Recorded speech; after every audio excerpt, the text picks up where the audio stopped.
Paid for by Zuckerman for Vermont. Cheryl Rivers, Treasurer.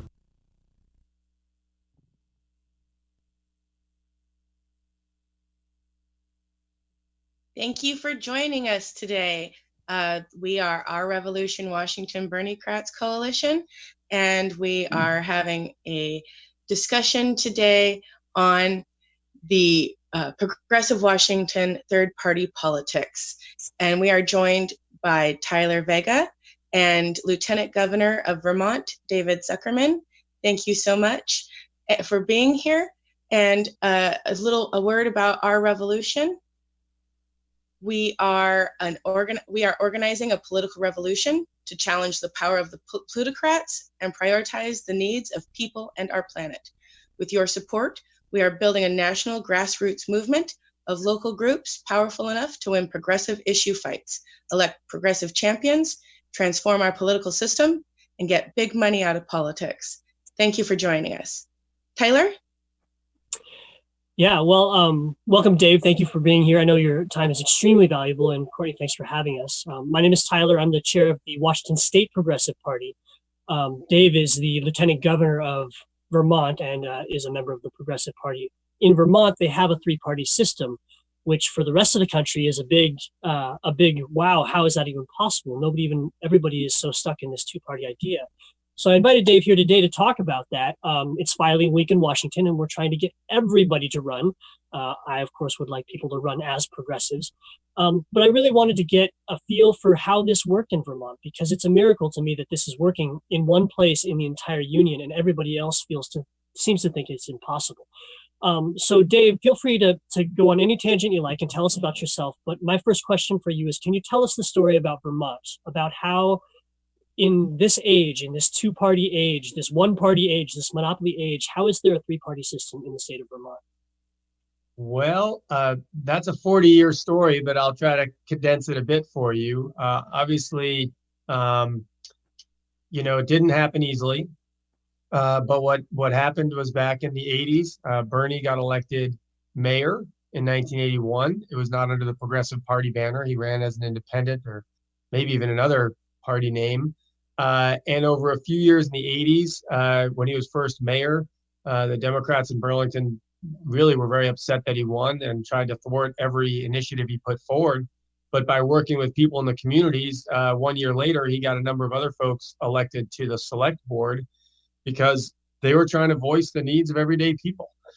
And it didn't really matter about the party label of the people in office. It mattered that the policies weren't really affecting everyday people in a positive way. And that led into the 90s, when the Progressive Coalition really came into being, and it was affordable housing advocates, minimum wage advocates, universal health care, climate policy, gender and racial injustice folks who are working for better equity and not just equity, but recognition and acknowledgement and embracement in society. And they were everyday people in their lives working in the direction and the values that they felt. And then around election time, they also got involved electorally. So it's the idea that politics isn't going to solve all the problems and activism isn't going to solve all the problems. But if we can blend the two, then we have an opportunity. And I got involved in the 90s when I first saw Bernie speak when I was a student at UVM in 92 and ran in 94. I was the fourth elected independent/progressive in the legislature. And we've grown it to, I don't know what it is now, 12, 13 people who are sort of more progressive leaning individuals who either run as progressives, progressive Democrats, or now some Democrats are actually seeking the progressive nomination as well, because it's no longer a problem to run as a progressive. It's actually something that is valued, much as we've seen in the last handful of years at the federal level, where the issues that Bernie brought up in 2016, which were too fringe and whoa, those are way outside the box, are now being realized as, oh, these are populist ideas, and it's not party versus party. It's really the haves and the have-nots. And if we focus on economic justice issues, I think we can reach a lot more people, and that's kind of what we've done here in Vermont to grow the breadth of opportunity for third party and independents. And we've seen nationally, I think the the ground is riper. The situation is more ready for people to run under multi-party or third-party labels because of the frustration with the two parties in Washington, and how much of it is about party dynamic more than issues. Yeah, interesting. Yeah, cool. I love it. So tell me, my understanding of this of Vermont is the three-party system, because you guys have a substantial showing not only at your seat of lieutenant governor, but in the state legislature. You have enough people that are progressives that the left has to kind of ask your permission to get anything through. And so you really do have a voice. And this is, because in Washington state, the progressives feel like they have no voice. I mean, it's so rare to find somebody who feels like they are represented. And when I look at how you have that three-party system, I see that. I see the people having a voice, the progressive wing of the country having a voice there. Can you tell me about how that looks from a statesman's perspective, or from a legislation perspective? Well, it does mean more voices are at the table. We are fortunate in being a relatively smaller state that we actually work across party lines. Even there's a number of, this maybe sounds off for some out there, but there are some rational, old style New England Republicans who are not the contemporary firebrand that you see in some places. And so really, more voices are brought in part because the progressive voice, including organizations like Rights and Democracy, which was part of the Our Revolution network across the country, as they organized more and they brought issues up in community and in districts around the state more, it made it more important for legislators to listen to that aspect of the voice. And then the fact that there are some legislators echoing the message of Our Revolution, of progressive policies in the political arena, started to create the need for the Democrats and others to really start to listen to what's being said by those legislators, because they were hearing from their constituents that they wanted it. What I've often said to a lot of folks around the state is, if you call your legislator and you ask them about a certain policy, don't tell them what to do all the time. Nobody likes to be told what to do. In your own family, you stick your finger in your family member's face, they don't really react well to it. But if you ask them, what are you doing about climate crisis? And they're not on the right committee, they're going to go to that committee or go to those legislative leaders on that issue and say, what are we doing about the climate crisis? I have to get back to one of my constituents. By that constituent calling, just asking about the issue, they have moved the conversation, because when that legislator asks their colleague who's a leader on those progressive issues and or the chair of the party that's involved, that conversation in the building, the more that happens, the more it becomes elevated by leadership as something they need to do, because they know that legislator needs to give their constituent an answer that isn't a puff pastry, but something that's actually got some substance to it. So it's partly happened because progressives have grown in elected office, and it's partly happened because the grassroots effort has gotten better organized and is involved not just in elections, but in activity between elections. So it's a really inside-outside situation that's grown the opportunity for progressive voices to grow in the State House. Beautiful. Cool. And real quick before I want to go to a more global conversation, but what is your website so that people can find you easily? Oh, sure. Zuckerman, FORVT.com. So Zuckerman for Vermont, but Zuckerman, FORVT.com. Great. Yeah, I'm looking forward to seeing where that goes. Well, that's the political site. There's the lieutenant governor site. I'm assuming you're asking for the campaign site for governor, but both are useful. But I think the campaign site. We want to see you get elected to. You would be, I believe, the first progressive party governor in 100 years since Hiram Johnson himself, the guy who founded the Progressive Party with Roosevelt. And that to me is so inspiring. The thought that could be the case, that basically the second highest office in the land would have that label on it. And I believe in the label, which actually segues nicely to what I want to talk about next, because as you know, I'm the chair of the Washington Party, and we're kind of trying to follow suit, and we have been for a couple of decades now. But there's this talk on the left of uniting the left, and I want to know what you think of from your vantage. Is there ever a time when some scenario in which maybe all the left joins under the Progressive Party label, or maybe we make a coalition between the Greens and the Progressives and MPP and all these other factions, or maybe it looks like a generic name and we all caucus as our own. From your perspective, are we going to see that? Is that even within the realm of possibility? Well, certainly anything's possible. I'm an optimist, and I think if we work hard enough and we have the right issues on our side and the right goals on our side, then anything's possible. There are those that have said, to me in Vermont, what if the Democrats took on all of the issues that progressives stand for? What if Democrats pushed universal health care through? What if, they put in livable wages? What if, and what if, and what if? And I said, if the Democrats took the mantle of what progressives are standing for and championed it and implemented it, then we would declare victory and go home. You don't actually need a progressive party if the right issues are getting implemented at the governmental level. So in parallel to that, I would say that what the party name is, or whether we coalesce around one name, is less important than there being a strong voice for these issues in every state and in every city and in every local jurisdiction. Because building that voice, which in Vermont we did from the ground up, and I think that's really the most likely way to succeed in other states as well. If you can get into local offices and you can impact people's lives for the better, the label doesn't matter that much. I think it matters at first to have a label, whether it's progressive, green, etc., because then there's an identity for the people that are standing up for those issues, and they can affiliate it with that fight that's happening. But in the long run, if we end up with 50 really successful small p progressive parties that then start to coalesce behind some national figure running for national office, I think we will have achieved a lot by then, and we'll figure out the next step after that. But right now, I think as you're doing, it's about building that voice in each state. Yeah, great answer. This is good. Very, very good stuff.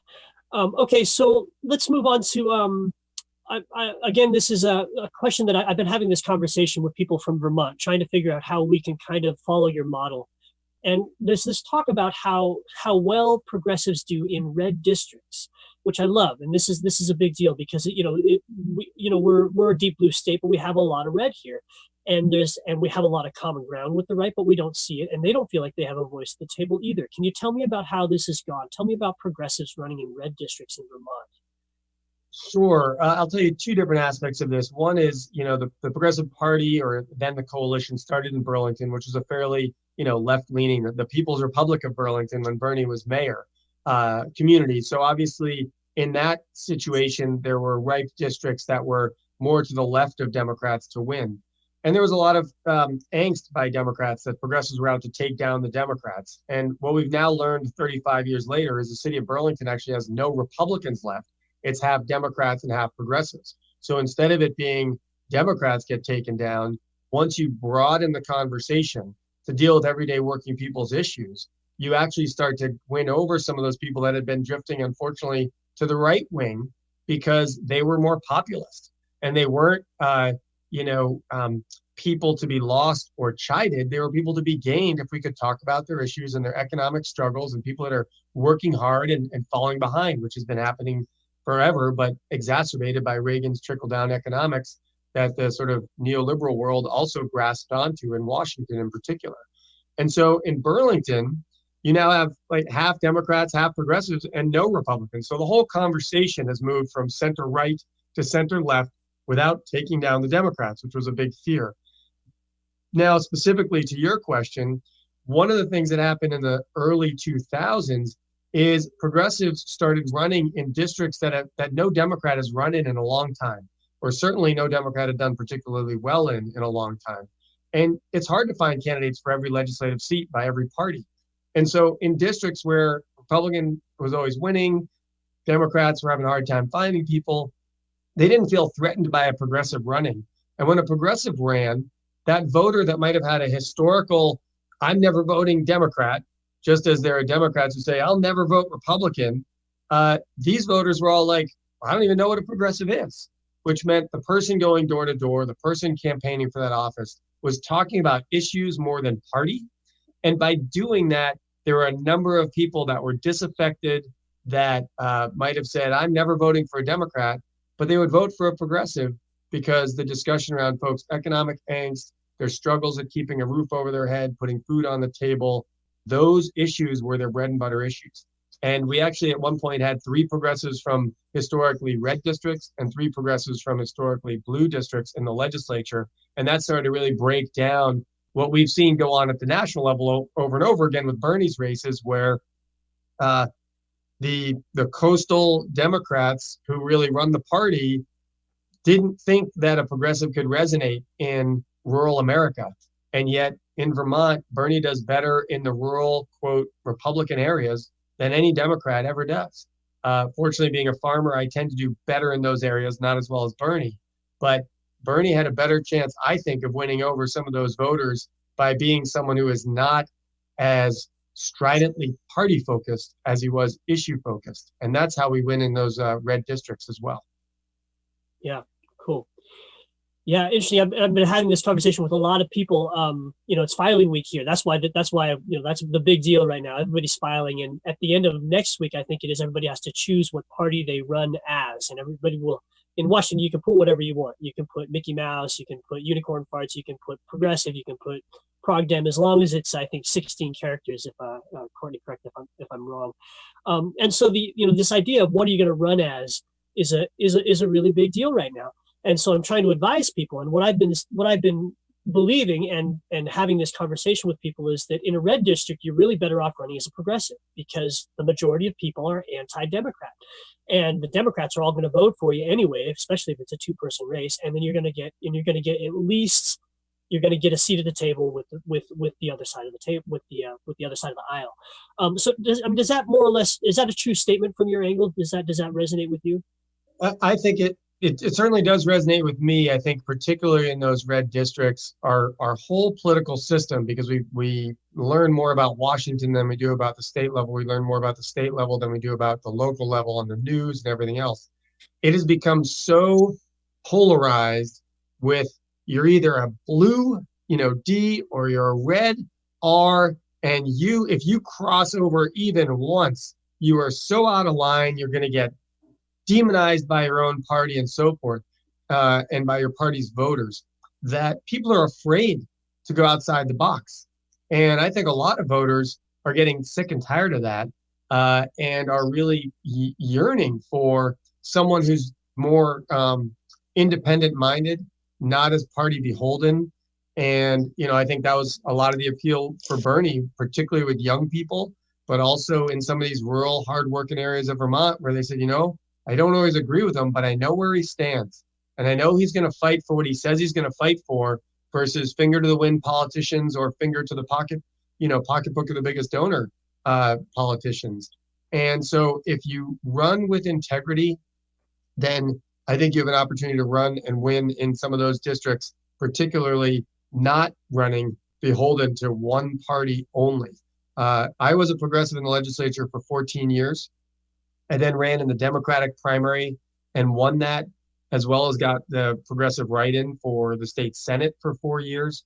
And then for lieutenant governor, I did that again the last 2 elections because we can only run with the labels that we earn through the ballot box, and you can only run in one primary. So you actually have a more generous opportunity to be able to build a third party probably faster because of the way you can list yourself as both right from the get-go for the primary election, which I guess is more of a jungle primary than the Vermont style. Yeah, interesting. Okay, and I want to. I do have a clarifying question. Go ahead. A little earlier in this last question, in your last answer, you mentioned at the Washington level. Were you talking about DC at the federal level? Sorry. Yes. It's only confusing to this crowd.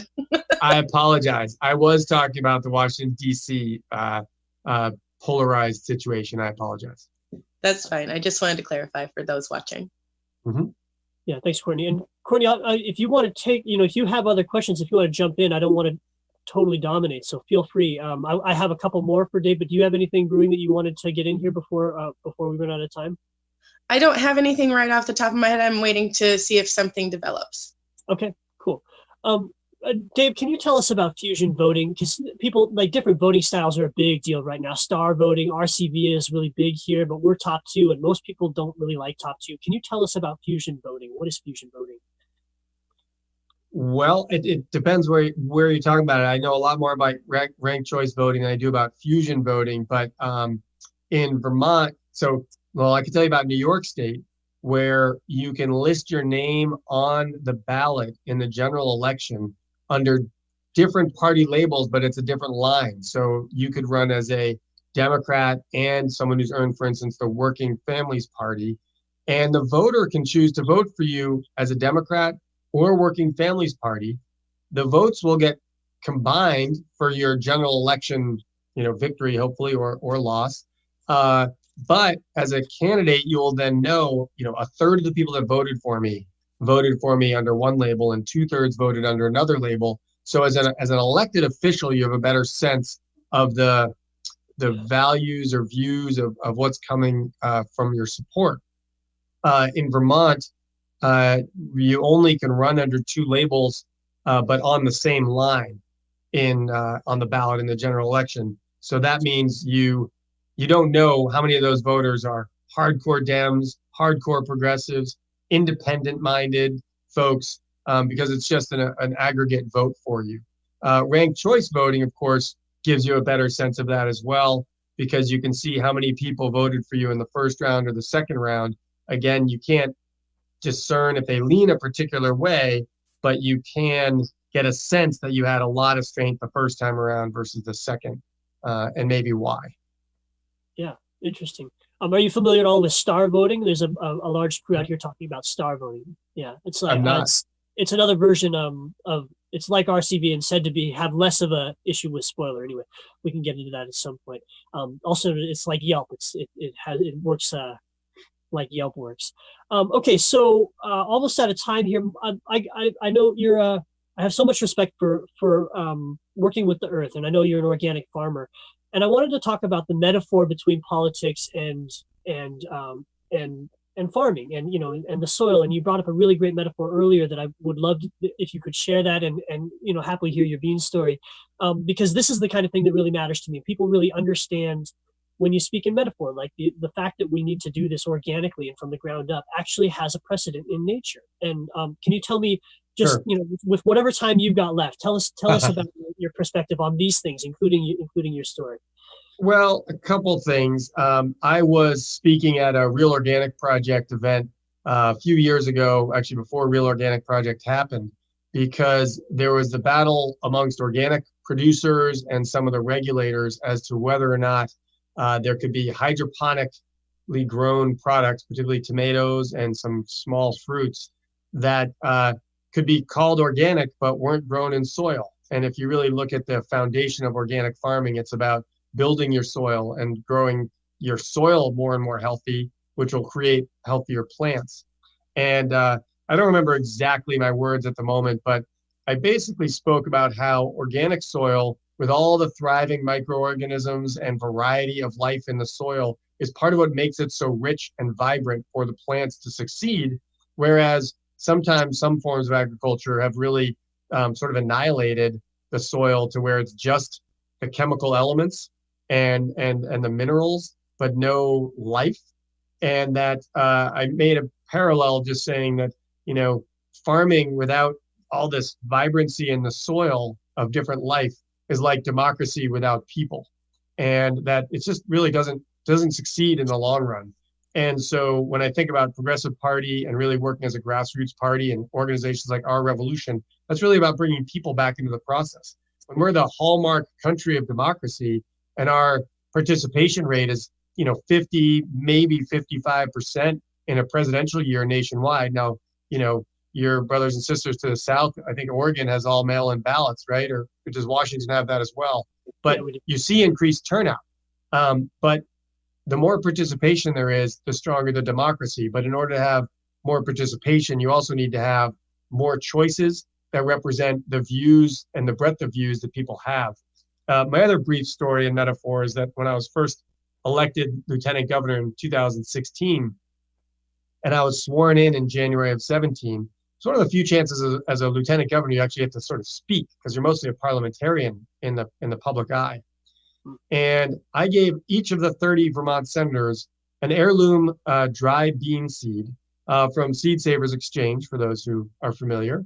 Nice. And I pointed out to each of them, I said, you all have unique beans. Some are big, some are small, some are one color, some are multiple colors. Some have speckles, some have one big blop of a color on them. The point is, inside every bean, no matter what they look like on the outside, is all the genetic material to be a thriving plant, to produce and be abundant. And yet, with any of those beans, the environment that it's planted in will greatly impact its ability to thrive to its fullest potential. If it's in soil that is well watered at first, but then becomes a drought, the plant will sprout, but could wither and die. If the soil is not great to start in, it might just not even get a good start. If it grows well, but then a weather event comes, it could wipe it all out. So our ability to thrive is not solely based on our internal capacity. We are a product of the environment we're in.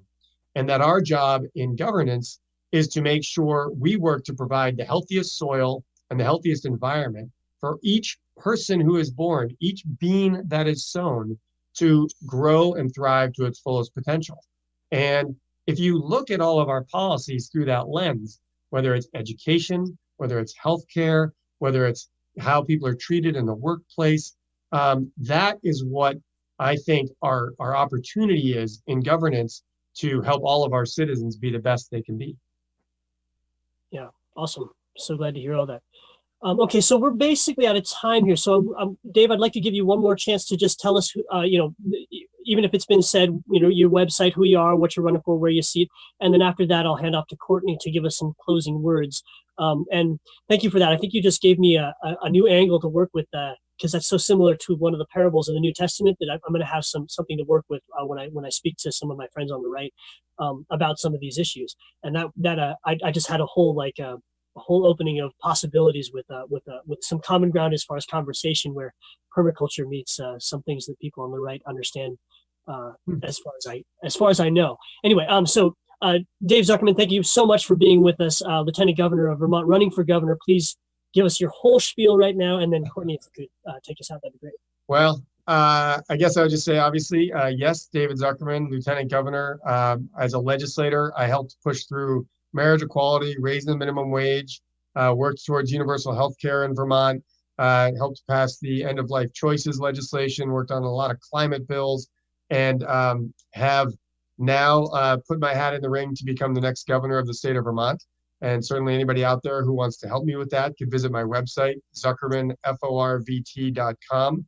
That's zuckermanforvermont.com. And you could chime in with ideas. You can chime in with financial support, no matter how small. It's greatly welcome. If you happen to have a lot, the maximum in Vermont is $4,160, but I don't expect a whole lot of those. So thank you for giving me the opportunity. Thank you, Dave. Thank you so much for joining us. And what you were saying about the grassroots, the metaphor between politics and soil, it was beautiful. And thank you for joining us so much. And for all those watching, thank you for joining us. A reminder, in the description below the video, you will find donation links, both to Uphill Media to keep the lights on, and to Our Revolution Washington to help move the progressive movement forward locally. Do send any support, time, or financial to the candidate David Zuckerman for governor in Vermont. And thank you again for joining us. Like and share. Amber, is there anything else? No, I think that's it. Thank you, everybody else, for joining us. And you can support Uphill Media on Rockfin, and you can also support on uphillmedia.org. Indeed. Thank you again. Awesome. Thanks, guys.